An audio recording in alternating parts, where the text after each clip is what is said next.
Hey there, Mama. In today's episode, I'm chatting with my friend Julie Butler about lead magnets and how to create one that attracts your dream clients. Julie is passionate about helping entrepreneurs create beautiful businesses so they can stop the comparison games, feel confident about having a high-level brand, and in turn, attract their dream clients. Grab your drink of choice and let's dive in. Hey there, Mom Boss. Welcome to the Social Media for Mompreneurs podcast, where we dive into personal branding, how to build our businesses on social media, learn some really cool marketing hacks, all while balancing family life. And don't forget, we do it the fun and easy way. I'm Allison Scholes, once a corporate marketing coordinator, a teacher, and now photographer and podcaster. And yes, I'm that boss lady in sweatpants. Go ahead and hand out the kids' tablets, open those juice boxes, put on your comfy sweatpants, and hide in your closet. Let's get this party started. Hey everyone, welcome back to the show. Today I have my friend Julie here, and we are going to dive into how to build and really how to create a really strong lead magnet so you can attract your dream clients and, of course, build your email list. So welcome to the show, Julie. Thank you so much for having me, Allison. I'm so excited to be here.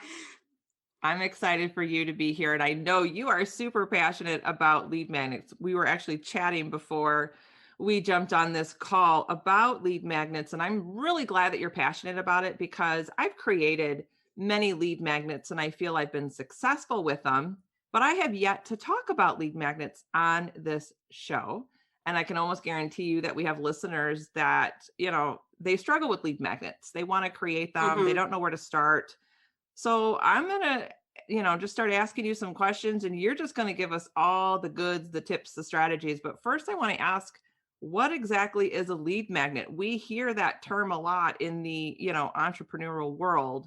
What exactly is a lead magnet and why is it important to have one? Yes. So I think that there's a few words. And sometimes I catch myself not knowing which word to use, but they can be classified as a freebie.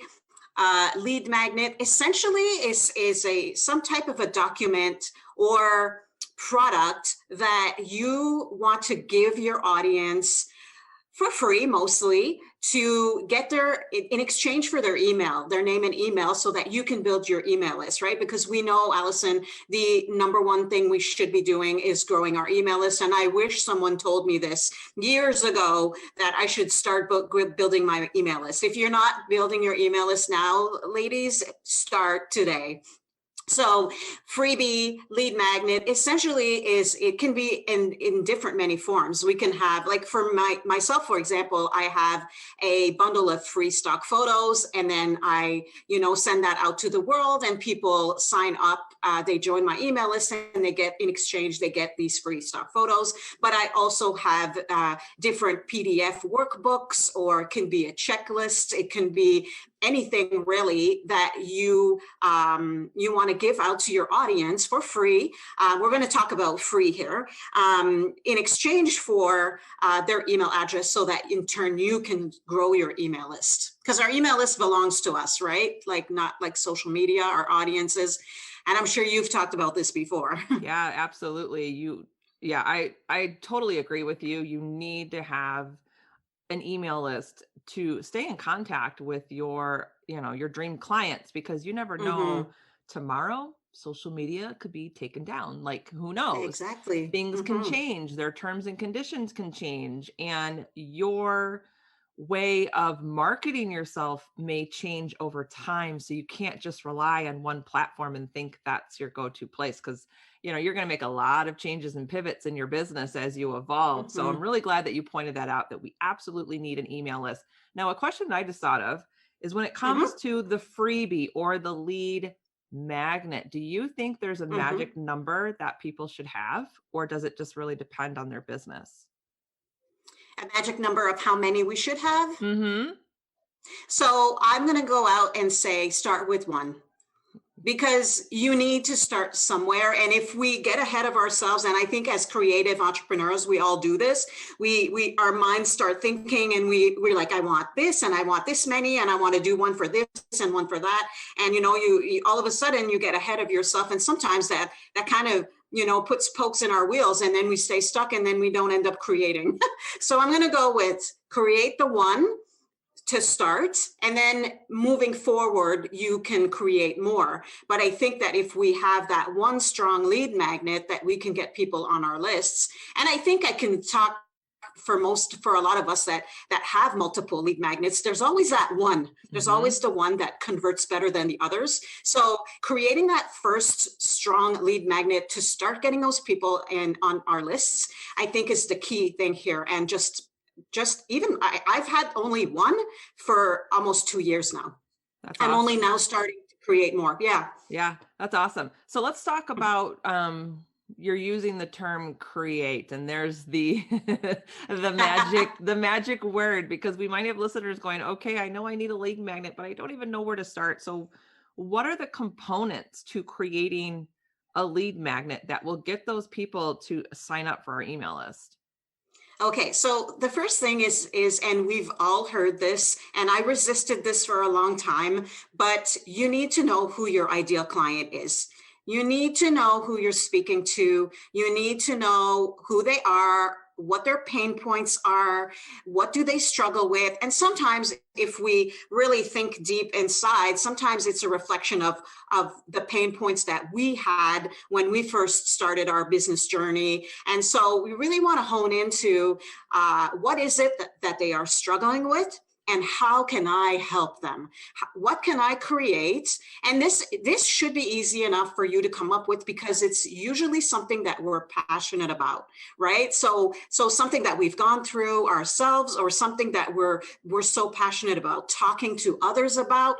How about create a lead magnet for that, right? So something that's going to help your ideal client solve a problem. Now, it doesn't have to be a 10-page document. It doesn't have to be like an intense mini course of any kind. It can be one video. It can be a 1-page document. It can be like, if you guys have been in this for a little bit, or if you're new at this, we've all done it. We all go and sign up for these lists and these workbooks and these checklists and all of those things, right? Like, those can be inspiration for you to create that first lead magnet. And don't fear also, sometimes maybe the first thing we create is not going to get traction. So we can either tweak it or create something different, or maybe do a little market research in our audience and see what their struggles are. But the important thing to remember is that it needs to be something that's going to fix your audience's problem, that is like, yes, I want this list, or this little workbook, or this, recipe book, whatever the case might be. For myself, it only made sense that I offer free stock photos, because I have a stock photo membership, but I also have a course, an online course. And so I created a lead magnet that helps entrepreneurs how to create a lead magnet that converts. And so that made sense for me. And right. So I think, just to kind of summarize, the important thing is to make sure that you're helping that person solve a problem. And do you feel that lead magnet, that freebie, it needs to give your audience almost an immediate win, like make it very simple and easy to implement? Because that's going to entice your dream client to come back to you for more. I think sometimes a lot of people might overcomplicate that freebie. They think it needs to be huge and juicy and all the things, where you might overwhelm your audience. So make it simple and give your audience a quick win, so they come back to you for more. Do you feel the same way, Julie? Yes. And I love that you say that, because sometimes as entrepreneurs, and I think as women, we spend so much time analyzing and overthinking things, right? Right. And it's, you know what, it's use your intuition and just go ahead and create something. It doesn't have to be perfect. Like, the first thing we create is never perfect. We just get better and better as time goes on. We realize what our audience really wants. And you know what, like, it's okay to change our freebie later on. It's okay to change our mind about what our lead magnet is, or, you know what I mean? Like, nothing that we do in our business is set in stone. We can always tweak it, change it, make it better, so I encourage your listeners to just Don't analyze it. Don't overthink it. Just go ahead and create. It can be super simple. And yes, I agree with the small win. It has to be something that's going to give them a little bit of a result. So they're going to get a taste of, wow, she really helped me with this, whatever the case may be. And I want to know more about her. So they're going to stay interested in you and your offers and what you have to give to the world. That's awesome. And I like that you said, don't overanalyze it. I'm sure you've heard this over and over. We hear this all the time, take imperfect action. And it's so true. Yeah. And I think we are our worst critic. We are going to analyze every single aspect of that freebie or that lead magnet, but just put it out there. And let's talk about that. When we put our freebie out there, how long do we leave it out there before we decide if we need to change or pivot? Do you think there's like a good 90 days to see if you're getting people to sign up for that freebie? Do you think it needs to be longer? I don't know that there's a set number of days unless unless you know that this freebie is really not going to get you the traction that you want. I would maybe just go ahead and try creating something different. Okay. Right? Like create a new one. So create something. Okay. So this maybe is not what my ideal client is looking for. So maybe I'm going to try creating this. Maybe I'm going to do this thing. And so I have freebies that have been out there for a couple of years. They're not the most popular, but I mean, they're working for me when I'm sleeping, right? So when your freebies are out there with like on Pinterest, or you just promote, they're on your website, they're on your blog, that's another thing, right? Like you want to have them linked in multiple places. Unless you know specifically that it needs some tweaking and some changing. But I don't think that sometimes we want to change sometimes maybe we're drawn to changing the whole thing when maybe really it's just a title, right? So maybe it's just a title or how you're putting it out there. So sometimes all we have to do is review the title of it or the transformation, right?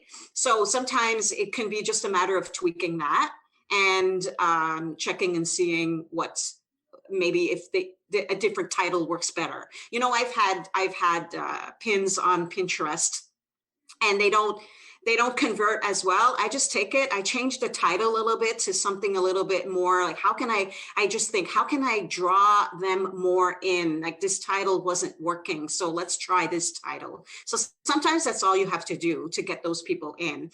But I think that, if the one is not really working, I think that tapping into, again, thinking about your audience and what is that maybe they really want, or how can you fix their pain point, right? Mm-hmm. So let's talk about when we're creating the actual page to grab their email list. Do you have some tips on what that page needs to look like?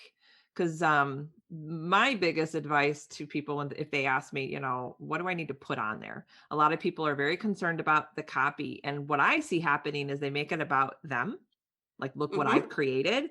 They don't make it about the ideal audience and their pain points. So do you have like a flow or a system that you follow when you create your, like the landing page to get that freebie? Right. So what I've learned over the last few years is that it's never about you, right? It's never about us. They don't care about us. Right. They care about the transformation and how can it help them. They're concerned about their problem, their pain, and they want to get it fixed. So a lot of times we see ourselves how we're proud, right? Like we create something and we're really proud of that creation, but we have to make sure that we hone in onto the transformation and how it's going to help that person, right? So I like to say, so for example, if we're talking about a landing page where you're going to have that sign up form for your freebie, you want to keep it simple. You don't want it to be messy. You don't want too much text, because text, you don't want your ideal client to get to your page. And if there's too much text, they're burning too many calories, they're going to leave, right? So it has to be simple, to the point. And, I think a lot of us here serve female entrepreneurs. So, having that, as a title, for female entrepreneurs. And then, for example, you could have, I often just have a little title that says, grab this bundle of free stock photos, and then subscribe to this to get your free stock photos, to beautify your business, et cetera, et cetera. But I think the important thing is that to have a header, right? Like that kind of grabs attention, grab this, workbook, and then a little sentence of how this can help them, the transformation to help them. And then of course, the form for them to give you their email address, and a really nice graphic. Like I'm going to say that, the overall look and feel is also a little bit important. However, if you focus on keeping it simple, you're not going to have to get into that whole design thing, right? Mm-hmm. You can go on Canva, you can there's so many different and great tools you can use. You can now find iPads, you can find desktops and laptops that you can import onto an image, and some of them are already created for us. You just slide in your little freebie into that screen and away you go, right? So it's very easy now with the use of Canva to create that little graphic that you can incorporate with the little text and form, and that's all your landing page needs to be for your freebie. I love that. I love that you brought up Canva, because I think everybody almost uses Canva, and that's the best place to start when you're creating your own graphics. And you said a key term that I want to make sure that our audience heard that, because I think when we're creating our freebies, we're so focused on what the freebie is, but we forget to talk about the transformation. And that's so key, because people are not downloading your freebie for that specific thing. They want the transformation. So I think it's really important. You're going to have your headline. Yeah, you're going to tell them what it is, but let them know what that transformation is once they've interacted or downloaded your freebie. Because I think about the freebies I have, like I have a 3-part Instagram makeover. They're not so concerned about changing their bio or what they're doing. They want what happens after that. They want the transformation. So I need to make sure that I am talking about the transformation. I'm saving them time. I'm getting them confident. I'm getting them organized. And they're also attracting the right people to their account, not just anybody. I make sure that I talk about the transformation. It's not so much about what's involved in the actual workbook. So I just wanted to point that out real quick, because, I know we get tripped up on the what. Yeah. Now, yes. But the transformation, if there's anything you remember from this podcast episode, just remember, in everything you do, it's always about the transformation. How is our product, our offer, our freebie, our lead magnet going to help our customer? What is the transformation? That's what we have to remember throughout everything we do. So we need to make sure that we are focused on our audience and not ourselves, and focus on the transformation. Now, I want to ask you, Julie, how do we incorporate stock photography but still stay on brand? Because we're not all photographers. I mean, I'm lucky enough to, I have my camera. I know how to take my own stock photos. And obviously you are a genius and a queen at stock photography. But there's a lot of people out there that, they just don't know where to grab stock photography. They don't know how to incorporate it with their own brand. What's your advice on that? So I think that the important thing is that to remember, it's all fine and dandy that we use photos for our websites and sometimes even our social medias. But if the photos are not professional looking, there's some people that are not going to stay, because there's that whole perception about, when you land on the website, if it's put together, it has professional photos, and you just have that it just up levels your business, right? And your brand and everything. So, and I think that now in 2021, it's easier and easier to find stock photos to match our brand. And I think that people are finding it a lot easier to find stock photos that match their business, their brand. So, If you don't want to pay for a membership, there's always those free stock photo websites and everything that, and I go to Pinterest to be inspired. I mean, I'm a photographer, but I also sometimes want to be inspired. So I'll go to Pinterest to get inspired by,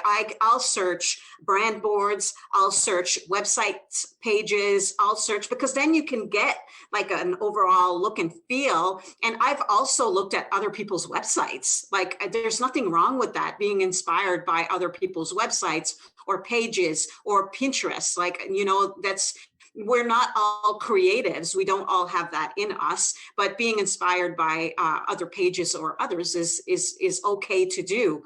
And so, I think that what I suggest is that I love, like, I'm a pink kind of girl. I love pink. Pink is my color. So you'll see that kind of reflect in my branding. So if you have a favorite color, go to those colors. So look for stock photos that have a bit of that color in them. And, it's so easy now to upload photos in Canva. You can just slide them into your design when you're creating your workbook. And Canva even has workbooks that you can grab for free. And just start with that. If you're not an artist and a creative, you can go in Canva. You can, search for what you kind of want to create, whether it's a workbook or a list or whatever. You can find designs, and then you can just tweak them, change the colors, change the font, add your own photos, and make them your own.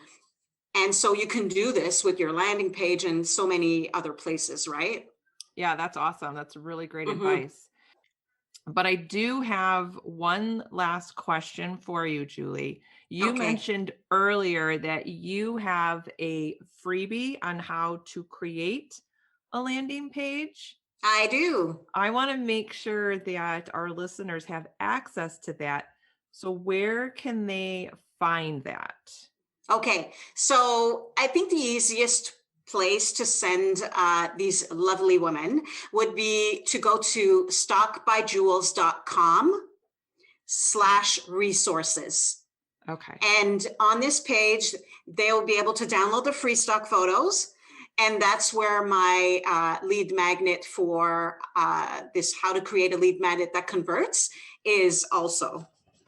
That's awesome. I'm going to make sure that I put that link in the show notes. You guys, please do me a favor. Follow Julie on Instagram, because that's how we originally connected. And her stock photography is just beautiful. And the way she supports female entrepreneurs is just amazing. And, Julie and I have really started to grow a strong relationship just in the last few months. You're just so fun to chat with, Julie. So thank you. Sure. I know, I feel the same way. Yeah, you just vibe with certain people, right? Yeah, that connection, right? Yeah, so I'm going to make sure that I have all of your links in the show notes. Thank you so much for talking about lead magnets. I know that sometimes lead magnets can be overwhelming, but like we said, just come up with that idea, find that template, and take imperfect action. Yes. And you know what? Everything we talked about is all in my freebie, my lead magnets. And so I really encourage you to go and grab it, because I have some amazing feedback from females who have downloaded it, and they're like so impressed with the content, and it definitely can help you and get your foot on the right track in creating your own. So yes, because we are in a different time, a different world. So you definitely need that email list. So thanks so much for being on the show, Julie. You're so welcome. Thanks for having me, Allison. It was a pleasure. Thank you for tuning in today. If you loved today's episode, then please head over to iTunes, social media for mompreneurs, and leave a review. Your review helps grow the show. And don't forget, head to bossladyandsweatpants.com to grab all my freebies and hang out with me on Instagram at Allison Scholes. I'll see you soon.